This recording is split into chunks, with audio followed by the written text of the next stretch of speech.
You're listening to an archived Cabral Concept podcast. After listening to this show, check out the most up-to-date podcasts available at stephencabral.com/podcasts or search directly on iTunes. And now, welcome to the Cabral Concept, where board-certified naturopath and integrative health practitioner Dr. Stephen Cabral shares how he was diagnosed at the age of 17 with a life-altering illness and given no hope for recovery. It was only after studying and traveling all over the world did he discover how to combine ancient Ayurvedic healing practices with state-of-the-art naturopathic and functional medicine to fully rebalance the body and re-energize it with life. It's time to discover how to get well, lose weight, and finally feel alive again. And now, here's your host, Dr. Stephen Cabral. I'm looking forward to today's Total Wellness Tuesday as always, but on this specific show, I'm actually going to get deep into my top 10 rules for practical eating, for eating well, and what does that really mean for you? Because there's so many things that we can go deep on, right? And usually on our Total Wellness Tuesday or maybe our Weight Loss Wellness Wednesdays, we're talking about specific nutrition attributes, whether we're talking about nightshades or foods that ferment in the gut, whatever it might be. We don't always look at it from a very large macro standpoint, and that's what I want to talk about today. I want to talk about that if you're not getting these top 10 things right, like if you're not doing these on a daily basis, whether you're trying to, count calories or you're trying to think about your percentage of fat, all those things, none of that matters. It honestly does not matter until you get these top 10 things correct. So really, without further ado, I want to get into this. And one of the reasons I'm recording this show is that this is the foundation. This is the cornerstone. So when I develop overall personalized wellness plans for people, what I'm doing is something called my de-stress protocol. I'm using this protocol that specifically looks at and addresses many overall areas of someone's healthy living, right? We're looking at detoxification. We're looking at nutritional supplements. We're looking at sleep. We're looking at rest. We're looking at all of these things that go into this specific protocol. But what really matters, like the foundation, is that if I can't get you to put good, wholesome food into your body, all of the rest of those things are going to have to work that much harder.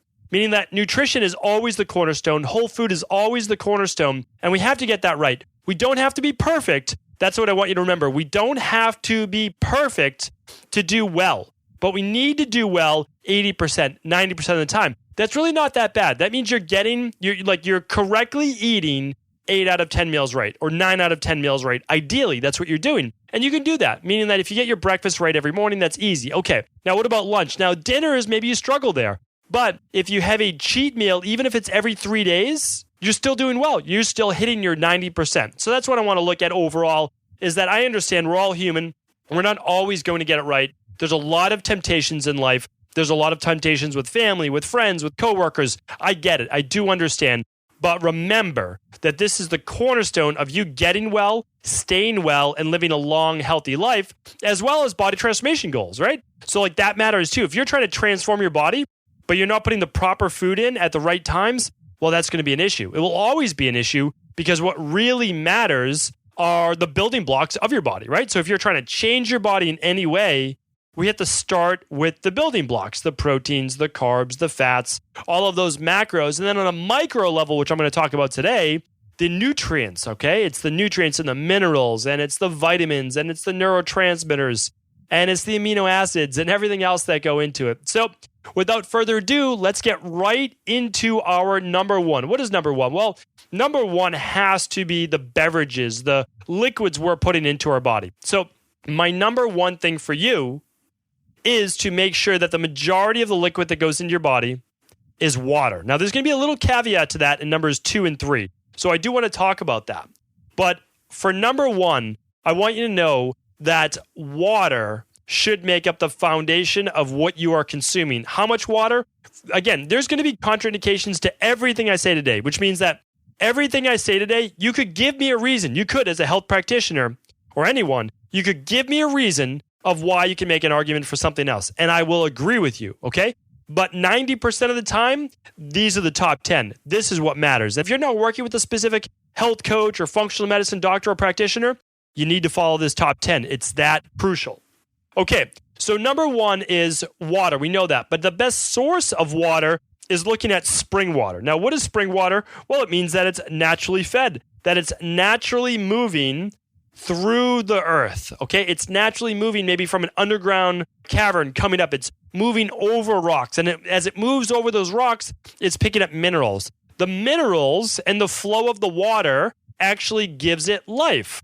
That is what allows water to actually be a living thing. It has a charge to it, okay? A lot of people forget about that charge. That really matters. That's why, when we're not drinking spring water, whether it's some type of filtered or distilled or reverse osmosis, it's no longer living. I'm going to give you a workaround right now, because if you can't get spring water, I understand. Not all of us can.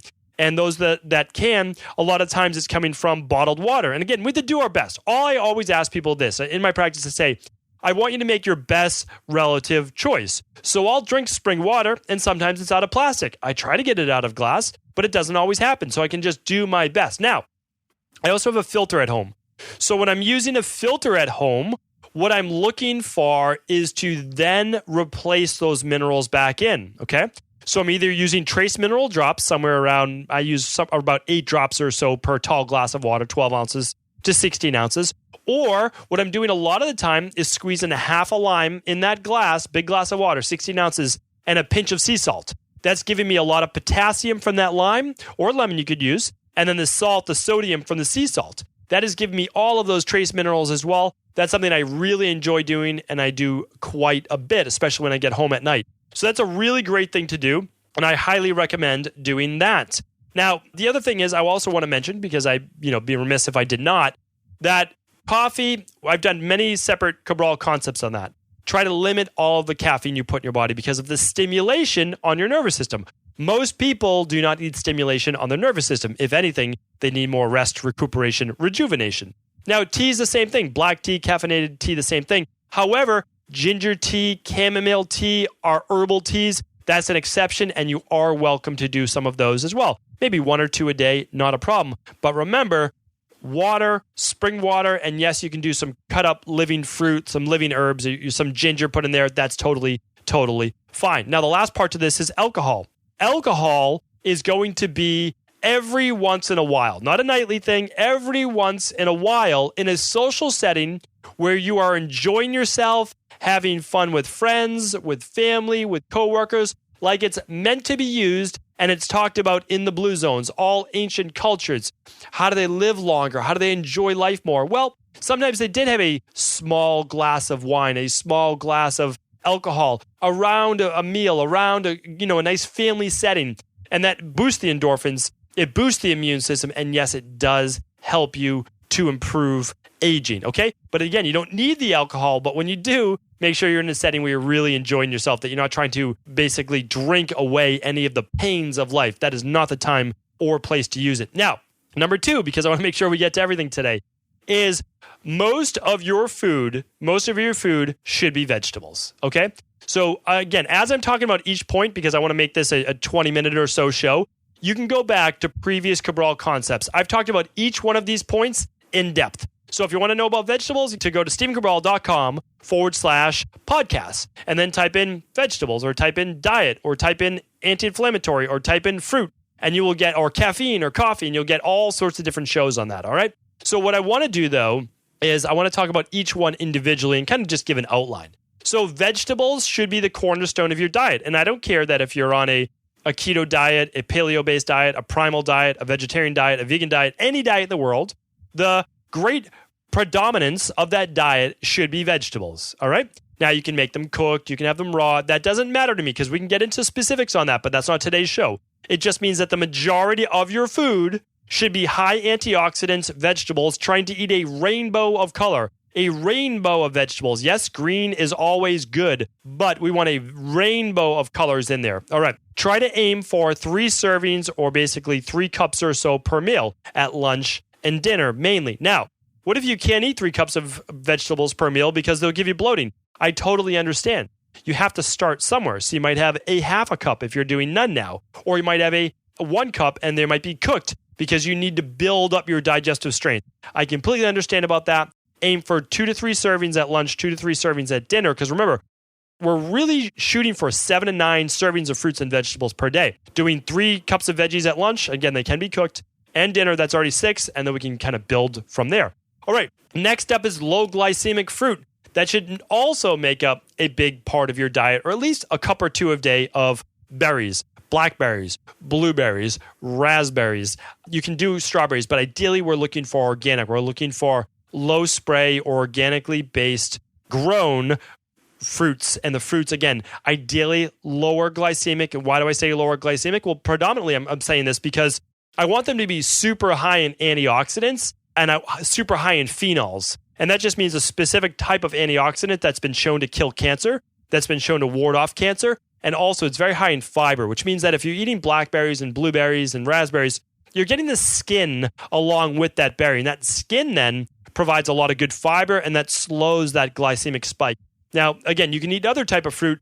Really, really important. A great time to have fruit is in your smoothie in the morning, or just in the morning when you're waking up, or after a workout if you're someone that has blood sugar-based issues. Now, maybe you're not eating fruit for the first 2 to 3 weeks of a nutrition plan where you're looking to transform your body, but eventually omitting berries altogether, not a great idea for overall aging and anti-aging based health. Okay, so this brings me really to point number 4. And this is huge because this is now tying together the first 1 through 3 essentially. And that 60 to 80% of your diet should be fruits and vegetables. Now, how does that tie in number 1? Well, think about it. You're shooting for, and again, I've said this and hopefully I mentioned, about half of your body weight in ounces of water per day. That means if you weigh 160 pounds, you want to drink about 80 ounces of water per day. Again, these are general recommendations. 80 ounces equal to about 10 cups of water. But if you're doing a cup or two of fruit in your smoothie in the morning, that fruit is about 80 to 90% water. You can count that fruit, even if it's frozen, as water as well. Like, that counts. It really does matter. And it actually, your cells are going to see it even more because it's transported by a little bit of glucose and sugar to go along with it. Sorry, glucose and sugar be the same. Glucose, water, minerals, vitamins gets it into the cell even better through those cell membranes. So that matters, but 60 to 80% of your diet. Now, again, if you are keto or you're someone who's trying to go lower sugar, understood, that's your choice. But keep in mind, at least 60 to 80% of your diet should be plant-based.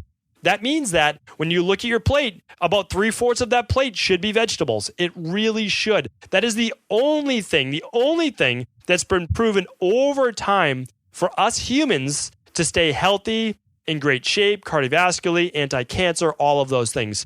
I'm telling you right now, play with the last 20%, last 25% if you want, but don't mess with that 60 to 80% of a plant-based diet. Okay, number 5. Number 5 is starting your day slow. Starting day slow. So what does that mean for nutrition? Well, starting day slow means this, like, don't sit down to a relatively new concept of breakfast, which is American and kind of like UK based. And that's sitting down to like eggs, bacon, heavy fat. That is not what your body wants first thing in the morning. Every single form of medicine in the world, except conventional medicine, knows this, that you start your day off with a water-based meal, a cleansing-based meal. It has always been known this because your body is just waking up. And guess what happened over the past 8 hours, 10 hours where you've been sitting down and then sleeping? Your body has been stagnant. It has been detoxifying. The lymphatic system has basically been stagnant when you've been lying down. Now your body's waking up.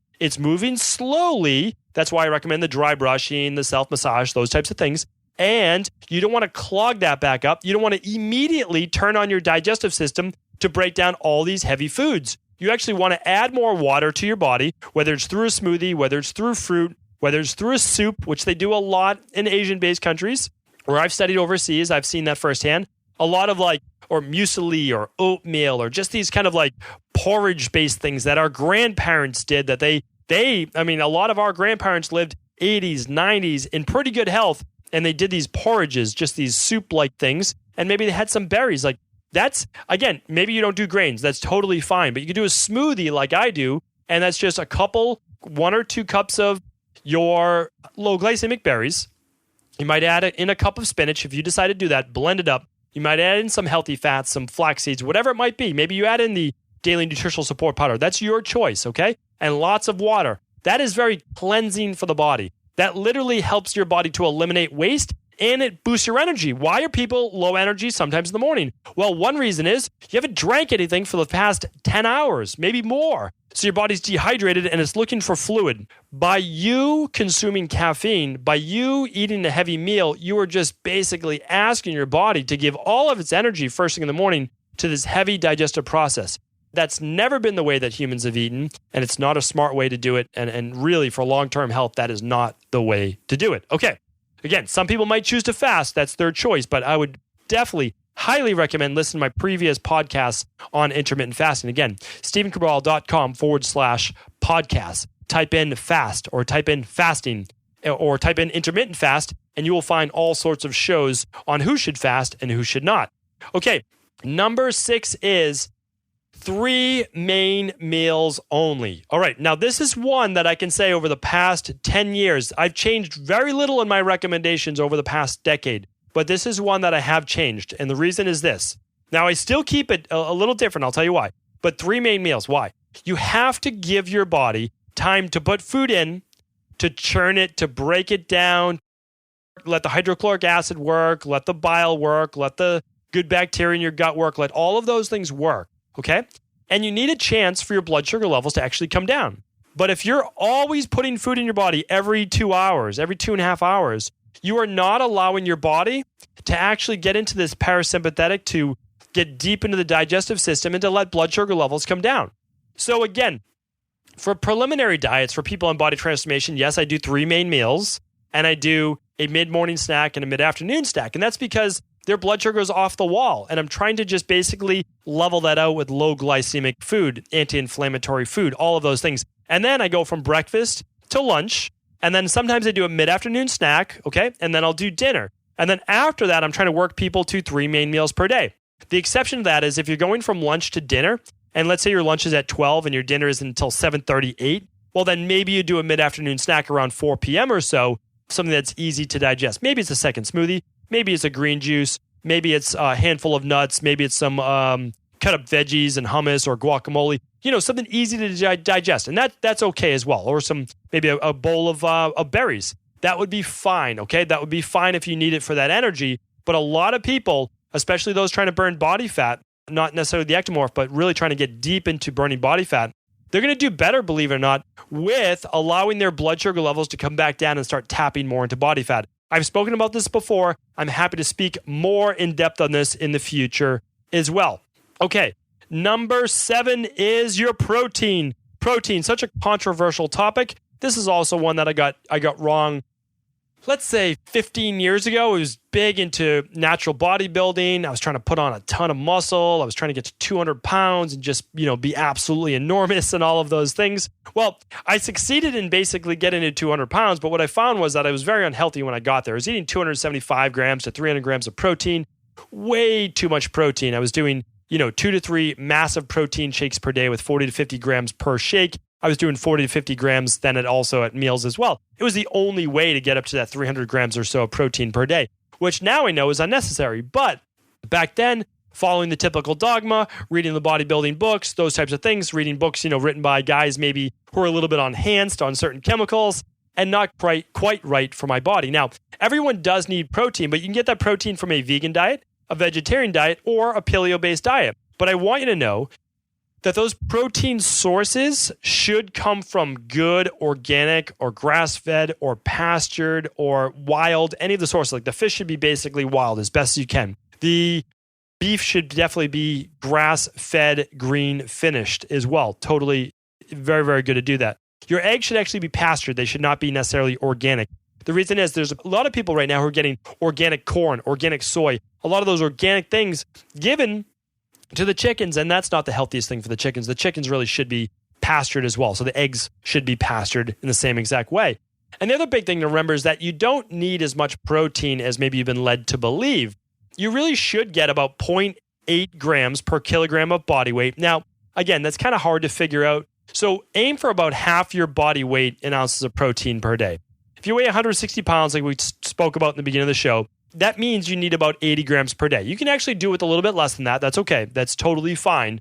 But it's just an easy way to remember. Now, 0.8 per kilogram is going to be slightly less than that as well. So you can look at it. If you weigh 160 pounds, somewhere around maybe 60 grams, 50, 60 grams or so per day. You'll be totally adequate. You'll get enough amino acids. Now, the people who maybe are a little bit more catabolic, they might need the easier to digest proteins, maybe just a little bit more. Those are the ectomorphs. Those are the people who maybe they lose weight when they're not watching what they eat rather than gain weight. That's an easy way to look at that. And then overall, think about it from what we've done, what we looked at in the past, from the blue zones, the longest lived populations.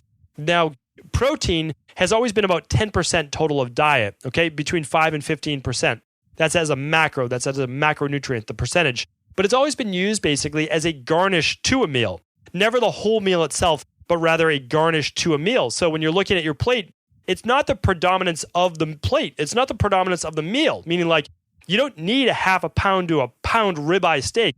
Not only does that not make sense, it's not good for you. Your body does not need to digest that much protein, nor should it. That is taxing on your kidneys. That does need a lot more water. And again, you could debate this, but you also have to go back to common sense. What does it take for your body to break down that much protein at one sitting? Better to have a small amount at lunch and dinner and even at breakfast rather than one massive sitting of protein that's going to take a massive amount of digestive strength. So hopefully that helps. Now, number 8 is fat. Fat is, contrary to popular belief right now, is that you don't need to get a massive amount of fat from your meat, from all of those specific things, or butter or anything like that. Really, the healthiest fats are still plant-based, okay? You can be paleo and be healthy. You can be primal and be healthy. You can still eat animal protein and be healthy. But what we have to look at is not the majority of, meaning that, again, longest lived populations, people with the best cardiovascular health,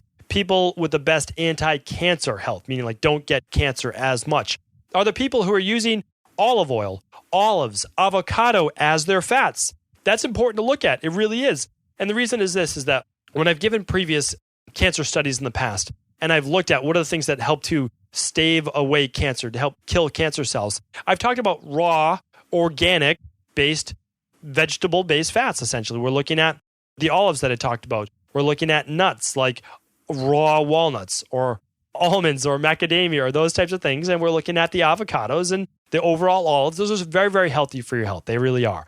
Now, should we have heated oils? Should we have heated polyunsaturated fats? No, I'm not saying that. I'm not saying that you should turn a seed or a nut into an oil, heat it, and then pretend it's good for our body. I'm not saying that. But what I'm saying is in their raw form, it's a healthy way to get it. Plus, in the grand scheme of things, we're really looking at 1 to 2 tablespoons of fat per either snack or meal. We're not talking about loading up with a half a cup of fat per meal, which is completely insane. Like at some point, we will get out of this craze that we're in right now, and we'll get back to overall healthy eating. I just hope that you move to that area faster than maybe your friends or coworkers are right now. Okay, number 9, no artificial sweeteners. None. No aspartame, no MSG, none of that junk that I've talked about before on the Cabral concept. And again, you can type in artificial sweetener on stevencabral.com/podcast for previous shows and that.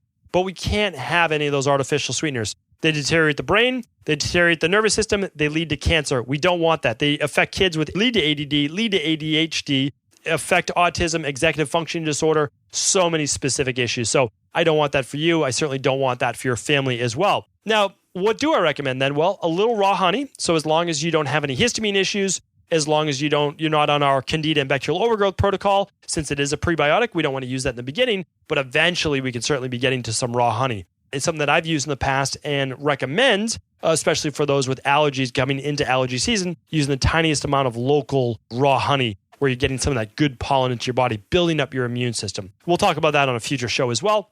Maple syrup, a little bit maple syrup is fine along the same lines as honey. It doesn't have as much of the medicinal purpose, but maple syrup does have the minerals, that it's loaded with minerals that go along with it. Now we're talking about minute amounts, right? We're talking about a teaspoon, which is about 5 grams of sugar. Not a lot. Even a diabetic, and again, I'm not recommending it to diabetics, but they've shown under 8 grams, usually not too much of a glycemic spike. Okay, so, and then every once in a while, a little bit of stevia is totally fine if you're trying to be completely sugar-free. It's one of the few plant-based ones with no real adverse effects. I've done whole podcasts on stevia and why you don't get the glycemic spike. And also, how they're showing that stevia actually has some medicinal purposes because it is a plant worth working with against Lyme disease and a few other things as well. Number 10, the last one, I knew that I would be able to, or hope that I'd be able to get this in under our time limit. Number 10 is this, super important, maybe as important as anything else, is that you must stop, you must relax, and you must enjoy the eating process. This has been long forgotten in our industrialized civilization. Why is this so important? If your body is stressed while eating, you're not going to be able to produce the enzymes. You're not going to be able to produce the hydrochloric acid, which means you're not going to be able to produce the bile, which means that you are going to have food that's sitting in your stomach for maybe a half hour, 2 hours longer, and it's just going to sit there and putrefy. It's going to ferment. It's going to cause gas. It's going to cause bacterial buildup. It's going to allow for fermentation of yeast and bacteria in the gut. This is one more way that we can induce, and we don't want this, SIBO in the body, small intestinal bacterial overgrowth, which I work with so much in my practice. I need you to rest and relax while eating, even if it's only for 10 minutes. Breathe, calm, relax the body. It's one of the reasons why I go for my 10, 15, 20, 30-minute walk before I have lunch. I put on my binaural beats, I'm relaxed, I'm calm, I'm enjoying, I'm kind of switching out of that morning routine, and I go and have lunch, and I really enjoy my lunch. I stay nice and calm. I enjoy it. I think about the food that I'm eating. I'm very grateful to be able to have that meal when I know that so many other people are not, and I have access to all this tremendous food right around me in the Boston area. So be thankful for it. Be grateful for what you do have. Try to relax your body. If you can't relax, if you are stressed, think about doing a smoothie, a green juice. Think about doing something a little bit easier to digest until you can calm your body down and then actually sit down to a meal. Because remember, it is not what you eat, even if it's healthy food, it's not what you eat, it's what your body actually breaks down and absorbs and what your cells see. And I talk about this with people all the time. They say, I'm eating healthy foods, doing all the right things. I say, well, maybe you are. You might be. But what I need you to do is actually stop, relax, and make sure that your body's seeing all of that great food, which means we need to strengthen your digestive system. And in order to do that, we need to actually calm that sympathetic nervous system, get into the parasympathetic, and start to enjoy the nutrients you were getting from that food.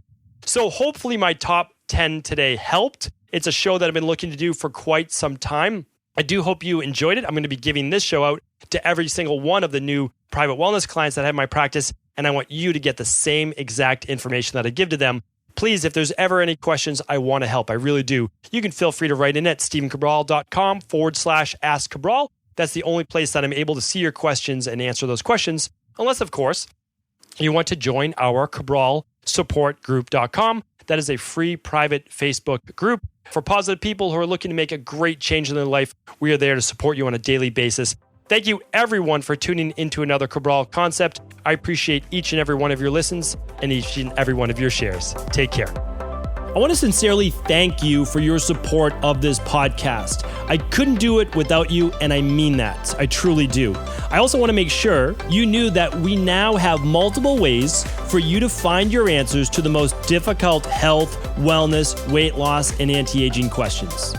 You can find podcast-specific topics like thyroid, adrenal, hormones, sleep, digestion, Ayurveda, and many more at stevencabral.com/podcasts that will then link you to your favorite Apple, Spotify, and other podcast players. Plus, all new podcasts and weekly exclusive video content is being added to our YouTube channel at youtube.com/Stephen Cabral. And that's Stephen with a PH. Head on over and subscribe so that you don't miss any of the exclusive content. Lastly, if you've ever found any of my podcasts or books to be helpful, I would really appreciate it if you could leave a review on iTunes or your favorite media player for the podcast. Rating and subscribing to the YouTube and podcast allow me to reach more and more people and help spread my mission of healing throughout the world. Thank you again for being a part of this movement.